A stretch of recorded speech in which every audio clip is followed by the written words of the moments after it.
Hey guys, welcome back to Meetings of Maverick. I'm your host Maverick, and right now we're going to be watching Boogiepop episode 17, the penultimate episode of this season of Boogiepop. It's been an interesting ride so far, and this arc has also been quite interesting, although I feel like it still has some of the pacing issues of the prior few episodes. It's definitely not the Boogiepop at Dawn arc, right? It still started out slow.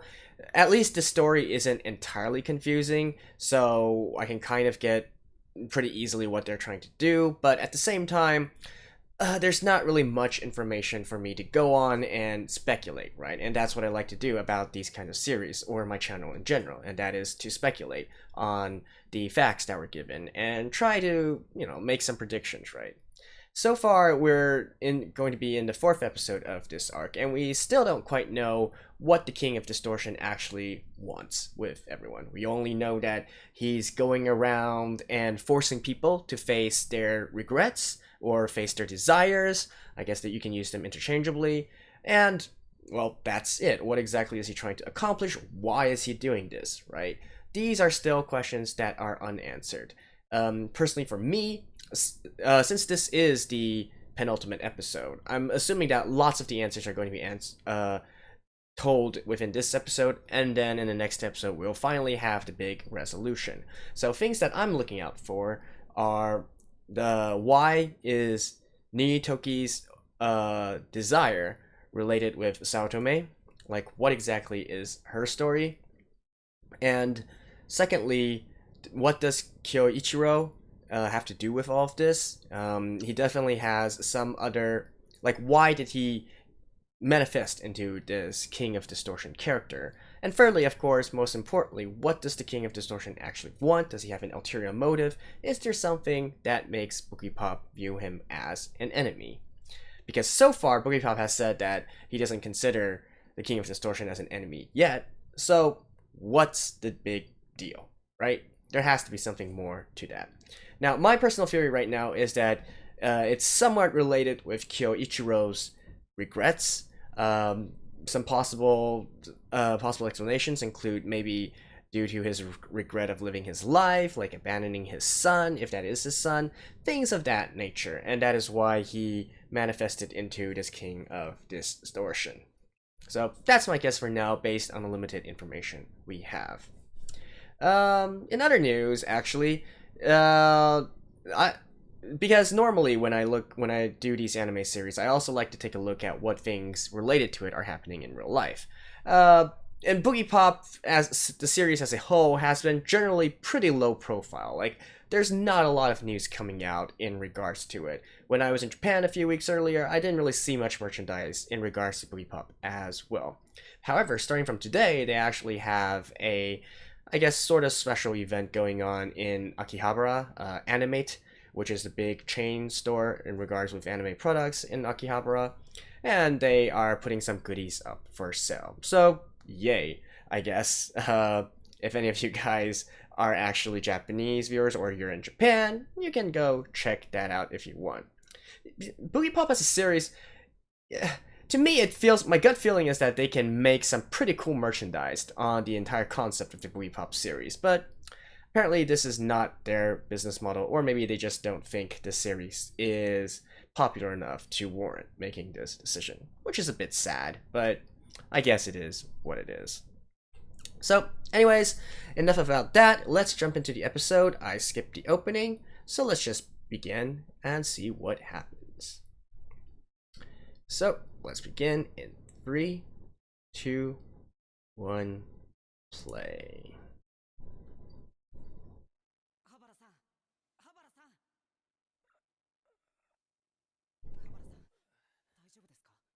Okay.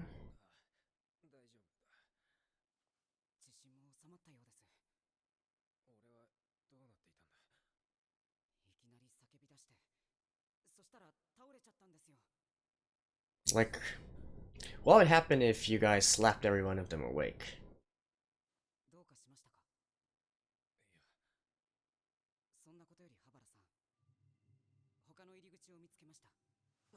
Oh?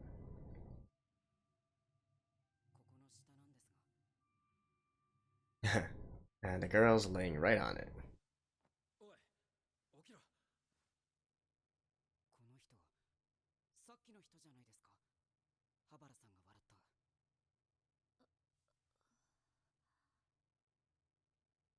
お、気づいたか。あなたたちは。俺はハバラ健太郎。こいつは田中史郎。道本咲子。道本さんも Y 曲王に会ったのか。 Y 曲王。あなたたちが私を起こしたの。なあ、どんな感じだった？何か正体とかヒントとかなかった？ Does she not want to wake up? そんなこと聞いてどうするのよ。野郎をやっつけるんだよ。そのためには手がかりがいるんだ。やっつける？あなたたちは Y 曲王に何を言われたの？おそらく似たようなもんだよ。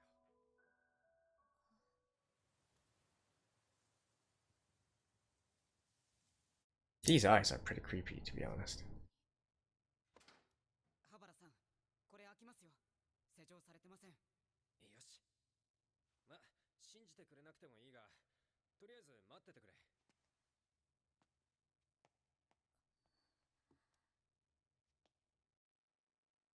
Yep. It's this place again? さっきと同じで何もなさそうです。戻るか。そうですね。Really? 敵がなんであれ。Y 曲王の邪魔はさせない。ちょっと待て。あっちに帰るのよ。私は。Really? くそ、開かねえぞ。 Well, can't you guys just go to the other entrance?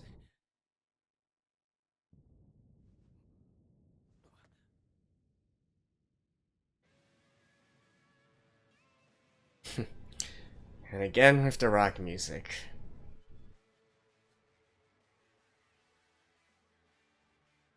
おい君、その辺は危ないからすぐ下がりなさい。おい、なんだあれ。 Hmm.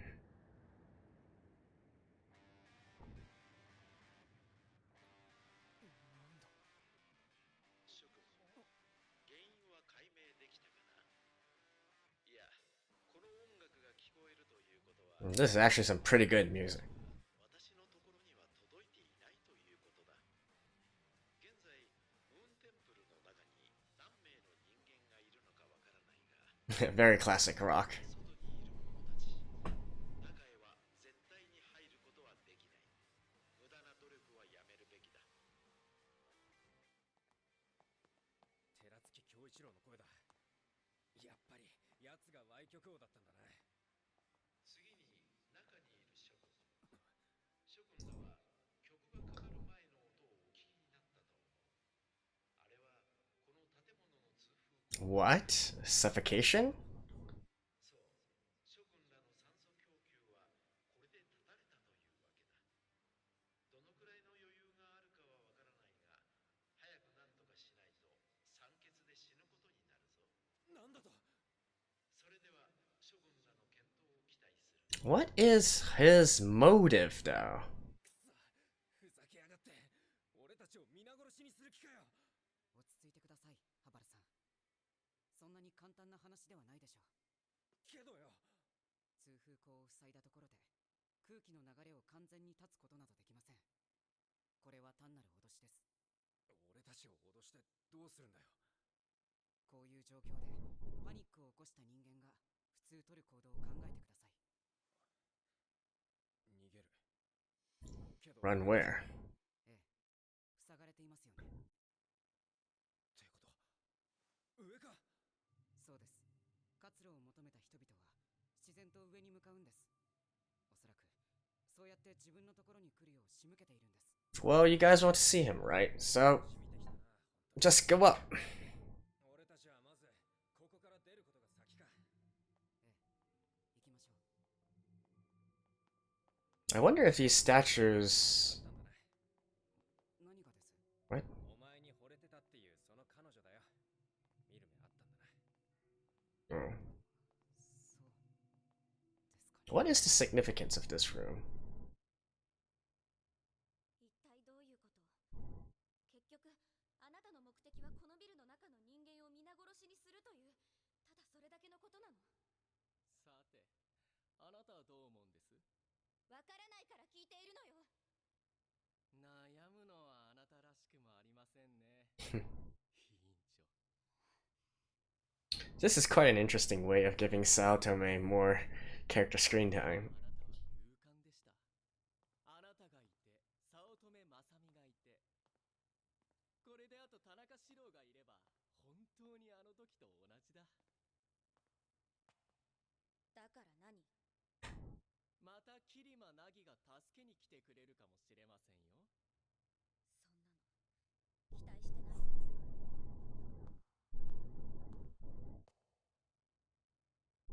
どうかしましたか、委員長。わかったわ、早乙女くん。何がですか？私が何をあなたに残している。 Okay. Enlighten me. 私 That's の歪曲王として出ている。one of the questions that I want answered. その理由が。 You want to punch him in the face?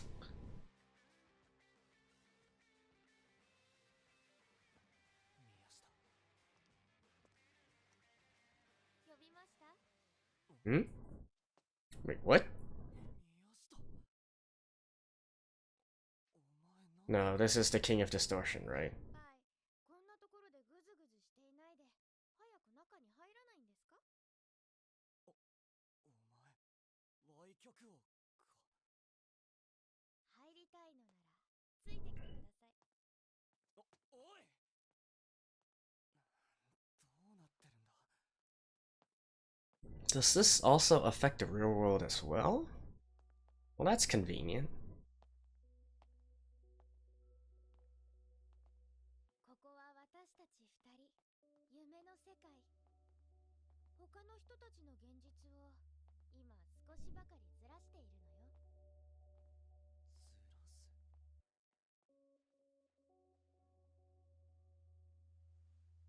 おい、どうするんだ？なんだよこれ。ただの通用口よ。ねえ先輩、私を捕まえて。待て！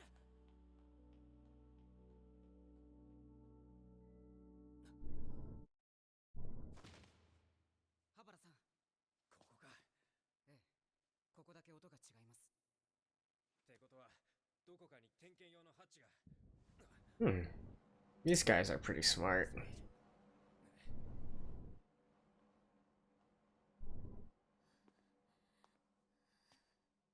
れない。もうそっちに戻れないの。ひなこ。もう全部壊れちゃえばいいのよ。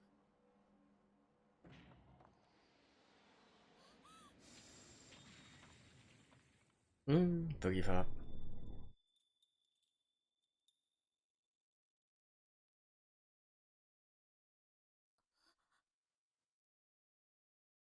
ーポップ。 Okay, what now? Gonna ask for redemption or something? どうかな。あんたって。その通り、名前はブギーポップ。君はもうご存知のようだね。本物なの？さあね、この世に本当の本物なんてものが存在するのかな。そういうことじゃなくて、つまりさ、あんたって本当に人を殺すのかって？ああ、そうだよ。だから君たちは僕のことを死神だのと噂するんじゃないか。なんで人を殺すの？それが僕の仕事だから。殺す相手が世界の敵だったりするからね。その相手はどうやって選んでるの？ Good question. 特に選択権はほとんどないね。自動的に殺される相手が僕の前にやってくることが多い。殺してくれってあなたの前に現れるってこと？ So you want to die? わかる気がするわ。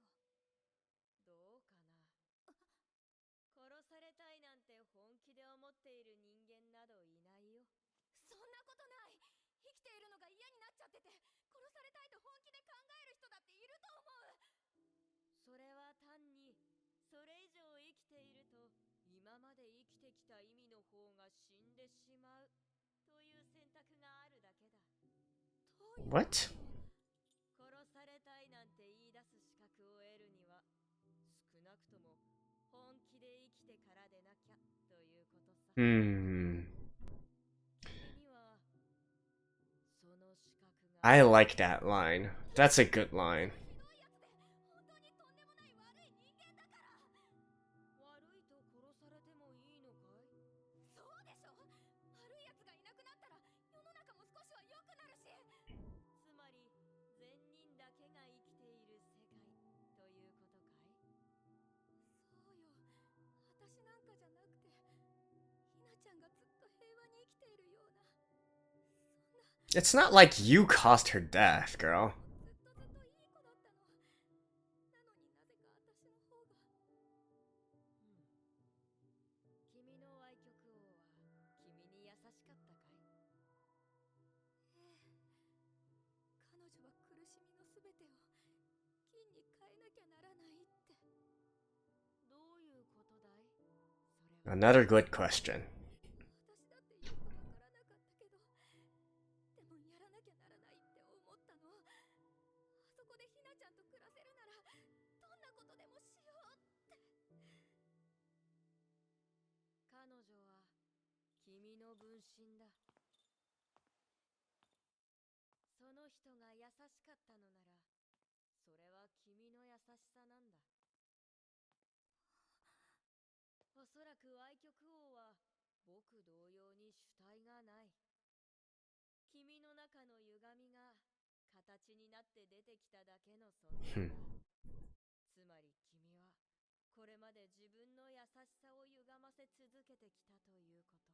So if we go back to the previous episode, sort of like your alter ego. 楽なことではない。その歪みは君をずっと苦しめていたはずだ。だが同時にその苦しみの分だけ実は君は優しい人間だったということになる。Hmm. 彼女はそれを君に教えるために現れたのさ。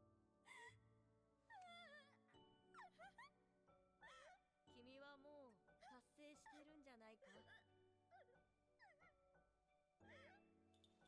君のその気持ちが金でないとするなら、この世の中に輝けるものなんか何にもないんじゃないかな。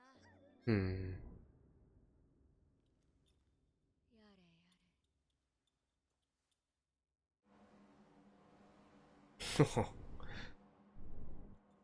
どうやら簡単には終わらないようだな。 Dang. これでムーンテンプルの中を制御していたんでしょうか。いや、それだけだったらこんなバカでかい施設はいらないはずだ。ということは。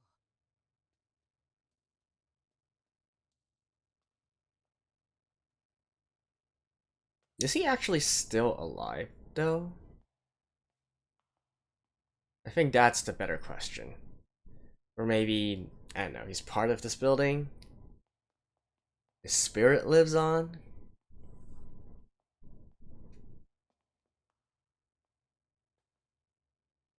とにかくこの建物のロックを解除できるかやってみよう。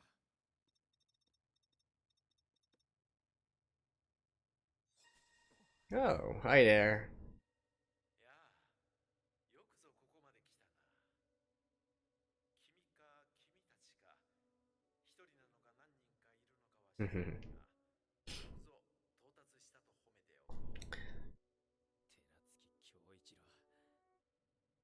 推察の通り、このムーンテンプルは完全に今、君たちをここに呼ぶためだけに作らせた代物だ。そうそう、説明をしなきゃ。 Yes, please. 君は世界に何というか流れみたいなものがあるとか思ったことはないかな。運命とか数勢というようなもの、それが何なのか考えてみたことがあるかな。それは人間が生まれてからこの方ずっと考え続けられてきた問題でもある。そして今でもそれは続いている。進化というのもその過程で生まれた発想。 What? 進化にはある程度何らかの思考性というか流れがあるとしか考えられない節がある。すると当然こういう考えが生まれる。その流れは今でも Oh, 続けているのだろうか。だとしたら knowing evolution? せめて Wait. 方向を知ることはできないか。 So this actually ties in back to 神の領域だ。しかし the Towa organization, right? 手を出そうとしなかった権力者など人類の歴史には一人もいない。ただ今はそういう分かりやすい権力者や支配者などは存在しない。あるのはシステムだけだ。 Hmm. 便宜上東亜機構 There we go. は私の属するところであり創造主でもある。 Oh, そう、私は東亜機構 dang. Okay. 経済を動かすために作られた人造人間なのだ。だが、その役割も終わる。 So did you gain free will in the end? 力が大きくなりすぎたので、私はそろそろ処分されるだろう。だから最後に一つ、東亜機構と遊んでやろうと思ってね。それがこのムーンテンプルの建設だ。 Okay. ムーンテンプルは私の死後間違いなく見せ物にされる。君はその見物客かな、それともイベントの整理係か。いずれにせよこんなことに巻き込まれるとは予想だにしていなかったろう。しかし So is he trying to, like, 来るべくして awaken the latent powers 麻酔ガスで within humans? だが重要なのはその中で君が目覚めてここまでやってきたという事実の方だ。 Okay, get to the point. 世界には分かるはずのないことが分かり来なければならないところに来る者がいる。それこそが東亜機構が危険視する者たちなのだ。もう分かるだろう。 Those that refuse to go with the flow? 東亜機構の敵になりうる存在なんだ。それを知らせたかった。実にそのためだけにこのムーンテンプルも寺月恭一郎の成した財産も存在していたのだ。君に気をつけろというためだけに。ムーンテンプルの現在の閉鎖を解除するコードは、Figure it out yourselves? Stairway to Oh, Led Zeppelin. そこに打ち込めばすべてのロックは解除される。同時にこの記録もすべて消去される。いいか、君は可能性だ。それがどんなものであるか私には想像もつかないし、君も自分ではまだわからないだろう。つまり問題は君自身がその可能性をどう伸ばしどう使っていくかということに尽きるのだ。健闘を祈るよ。いやあ、君か友人。君なら問題なく僕を消してくれる。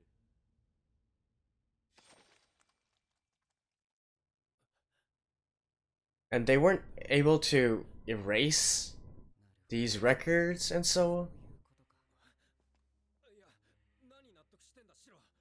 おかしいぞこれ。何がです？何がって全然説明になってなかったろ。ただここに閉じ込められたことと全員が眠り込んだことの理屈しか通らない。どうしてこいつは歪曲王のことを一言も言わないんだ。 Oh, snap. Oh, snap. Ah. Well, at least I got a lot of answers. Alrighty, that was episode 17. So I'm glad that we got a lot of answers to the questions that I had in regards to this arc. However, even with getting some of these answers, I feel like the payoff isn't as satisfying as I wanted it to be. But let's talk about that a little bit later. First of all, let's go through some things that I do want to point out. Number one, Nitoki, right? So coming into this episode, one of the things that I wanted to learn, I wanted to actually know about, is why Nitoki's regrets or desires manifested into Saotome. Like, what's the deal there? Now, in this episode, she still hasn't exactly came out and say what it is. She's just figured it out, and so we'll have to wait till next episode again. But based on the dialogue context, I think I can kind of infer, or at least try to predict what it actually is. So, I saw a comment last episode in regards to maybe Nitoki is a bit bummed that she wasn't able to kill Saotome, or like she wants to take revenge on him. That's still plausible, but to me, I just don't get this kind of vibe from Nitoki. She doesn't seem like the type who would take pleasure in inflicting harm on others. However, rather than that, I feel like something sort of similar to it is during that entire arc or that scene where she was confronted by Saotome and Manticore, she couldn't do anything, right? She was helpless. She could only run. So I think maybe her regret is that she's unable to do anything, whether out of fear, whether out of hesitancy or something, and maybe that's something that she regrets. And then also, again, beyond that, I want to tie back into one of my earliest theories on what she desires or lacks in her heart or whatnot, or regrets in her heart, and that is the case of her unrequited love to the guy. What's the guy's name again? Takeda. Yeah, Takeda. There's way too many names in this anime, so I have to reference some cheat sheets sometimes. I do think that that is still an integral part of what she is regretting or not. So I guess maybe these two can be combined together. Maybe she regrets not confessing. Has she confessed already? Actually, I believe she's confessed already. Maybe she's regretting that she's not taking a more active stance in regards to the situation, right? Maybe she's giving up too easily. Something similar along that lines. At least that's what I predict right now for Nitoki's storyline. And then, okay, so next on, let's move to Michimoto, right? The, I guess the girl who is regretting saying bad words to her friend, and then her friend died, so they were never able to make up in the end. It kind of a hysterical character, or historical scene, that entire scene over there. Not quite my favorite, but I mean, in context of, you know, her whole thing is that she's sorry that she wasn't able to make up with her friend before she died, and then even though this friend was not really killed due to anything that she did, like, all right, I'm not gonna criticize that part. What I did like, however, and probably one of my favorite scenes within this episode, was when Boogiepop and Michimoto had this confrontation and their dialogue. So every time Boogiepop speaks or has these kinds of longer dialogues with characters, it's always kind of interesting to me due to the way he speaks and due to, I guess, the words of wisdom he dishes out, right? They sound cool. That's the same concept here as well. Although, if we're speaking, like realistically, honestly speaking, a lot of the lines that he says are kind of gibberish in a sense. Like, for instance, the line where he said that people who die choose to die because they can only fulfill what they lived for by dying, right? So, sounds like a cool sentence, but I feel like it's just not true, right? He's talking about one particular subset of people, like, for instance, being a martyr, dying for your cause and thinking that by you dying, your cause can advance. And I guess it kind of ties into the second arc as well, the Imaginator arc, as well as the Boogiepop at Dawn arc, where, you know, if we're going back to Seiichi Kirima's teachings, how you can through self-sacrifice enable your ideals to pass on to the next generation, whether it be your offspring or to someone else to carry the torch, right?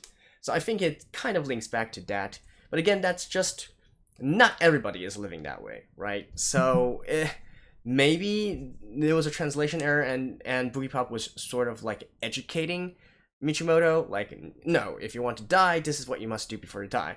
If that's the case, then maybe that part would make sense. As well as the other one that he said, right? In order to have the right to die, you must live first. Now, first of all, let me just say that is a super cool line, but again, pretty nonsensical if you think about it. Like, the right to die given by whom, right? It doesn't really make sense in that context as well, but it's just cool, and I guess in this case, fun to listen to this kind of dialogue.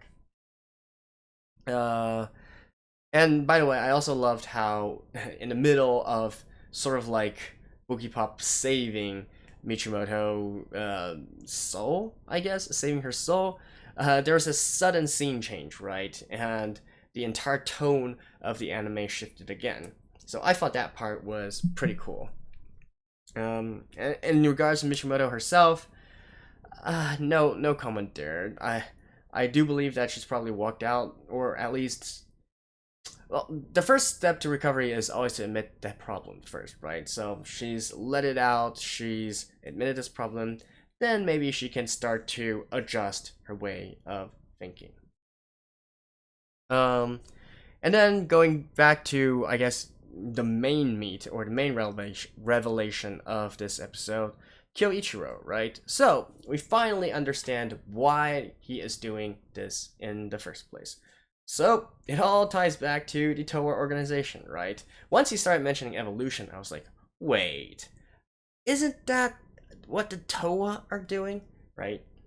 So I think right now what I'm getting here is that, so first of all, he was, again, a synthetic human, sort of like Spooky E, sort of like Camille, who all listened to the Towa organization. But it seems that Kyoichiro kind of went rude, right? Sort of like what happened in the Boogiepop at Dawn episode with Mo Murder, as well as the detective dude. I kind of forgot his name already. And Pigeon as well. Like, we had a big discussion in that arc, right, in regards to the free will of these synthetic humans, and how, like, before they died, they actually achieved humanity, at least humanity as defined by Kiryu Masaichi, and Boogiepop as well.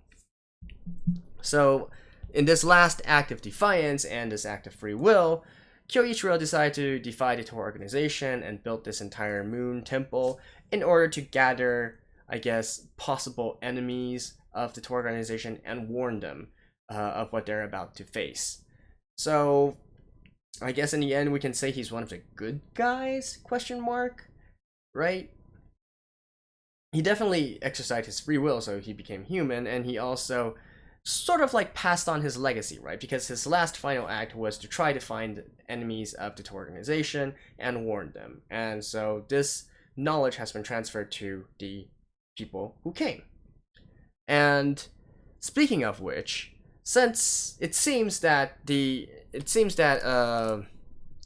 what's his name again? Tanaka. Since it seems that Tanaka has been possessed, or was the King of Distortion from the first place, essentially only one person actually came to this room to receive the blessing of Kyoichiro, right? And that is Habara, you know, the dude who's still kind of unsure what the whole situation is, right? So there's that part, and so I guess, yeah, you can say that the entire setting kind of makes sense in a way. Now, the question really becomes, if Kyoichiro was not the King of Distortion, then what exactly is the King of Distortion, and why did he manifest? And more importantly, so what happened to Tanaka, and why is he suddenly being possessed in the real world by the King of Distortion now, right? So I have two theories here. So one is that the King of Distortion is actually the alter ego of Kyoichiro, right?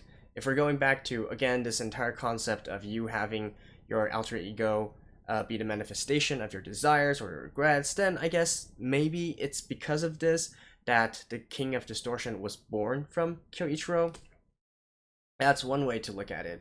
And then my second theory would be that the King of Distortion is essentially the Eugene character who killed Kyoichiro after he recorded this whole thing. And he is basically, well, at least I know one thing. This other dude, this one who's taking on the form of Tanaka, is probably working for the Towa organization and trying to figure out like what Kyoichiro's plan was for this entire Moon Temple, right? So we know that part, and what the King of Distortion actually is, that remains to be seen. And okay, one final thought would be, again, so Kyoichiro did tell us how to end this current state, right? So you need to enter a specific phrase or word, and then his clue was Led Zeppelin. Sorry, not Led Zeppelin, Stairway to Heaven, a song by Led Zeppelin. So, through some of the comments and some things I've read, apparently the author is big on Led Zeppelin references, and especially this arc in general. So, during a lot of the scenes where there was some rock music playing in the background, they sounded similar to Kashmir for the past 2 episodes or so. And then in this episode, I can definitely feel the resemblance to Custard Pie, another Led Zeppelin song. And of course, Stairway to Heaven, probably one of the most well-known rock songs and Led Zeppelin songs in existence. I don't think the actual phrase is Stairway to Heaven, right? I think what Kyoichiro is trying to say is you need to find a phrase. So Stairway to Heaven is basically like a clue, and then you need to find what to enter to basically disable the system and allow everybody out by entering this specific phrase. So it's probably not something as simple as just typing in Led Zeppelin. It's probably not just typing in Stairway to Heaven.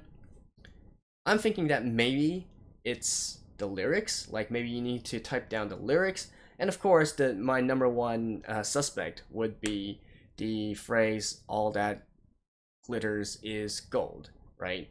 From the Stairway of Heaven lyrics, and because it's also been referenced by the King of Distortion and so on and so forth, right? So that's my guess for now in regards to that final phrase. It could be something else entirely, but the entire Stairway to Heaven song doesn't really have a specific meaning to it. So if you're trying to like look at it through Stairway to Heaven and what it actually means, and then to find something similar to that, I feel like that is a bit too subjective, right? So maybe just plug in one of the lyrics from the song. So yeah, that was mostly the observations and thoughts that I have on this episode. Now, I will say this first.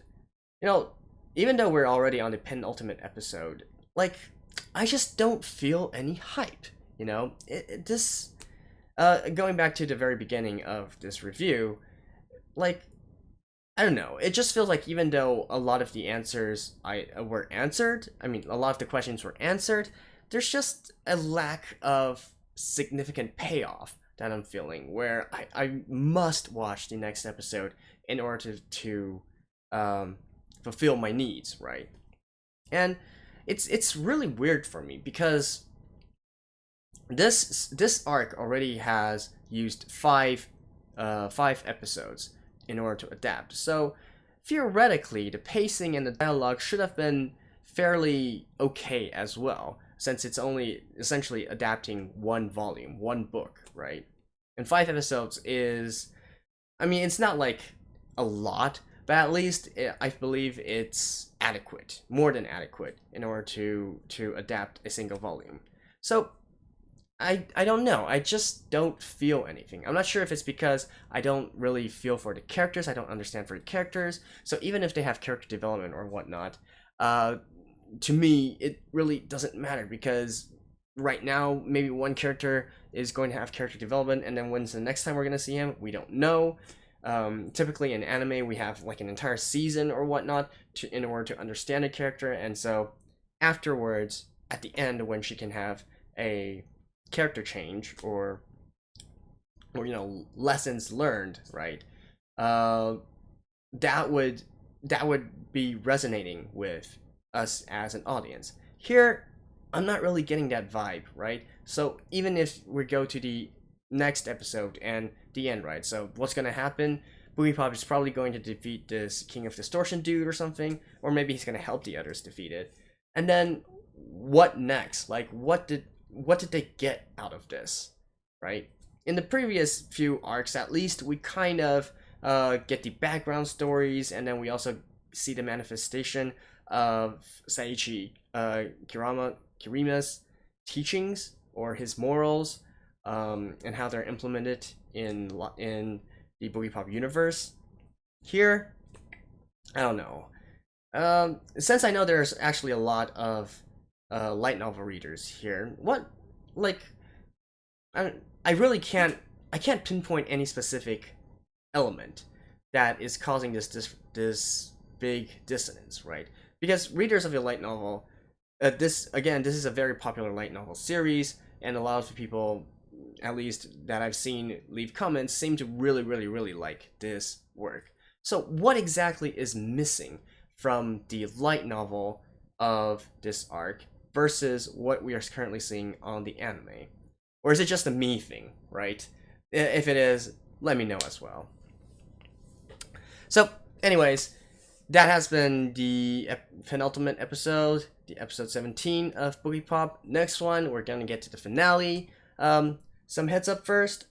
Unfortunately, I'm not going to be able to record the next episode on time. I had a spur of the moment business trip planned, so I'm not going to be in my home for a majority of next week. And it's pretty much impossible for me to record on the road. First of all, I don't have the equipment. Second of all, I probably don't have the time either. So, in any case, episode 18 of my review of episode 18 will be delayed by potentially up to a week. It depends on what happens after I come back, because it is overseas, actually. So, hopefully you guys will stick around and watch it then, even though it'll probably be like a week late. But such is life. Such is work. And, well, I can't really skip this, right? So, in any case, I'll see you guys next time. Hopefully you guys stick around. So long, and bye-bye.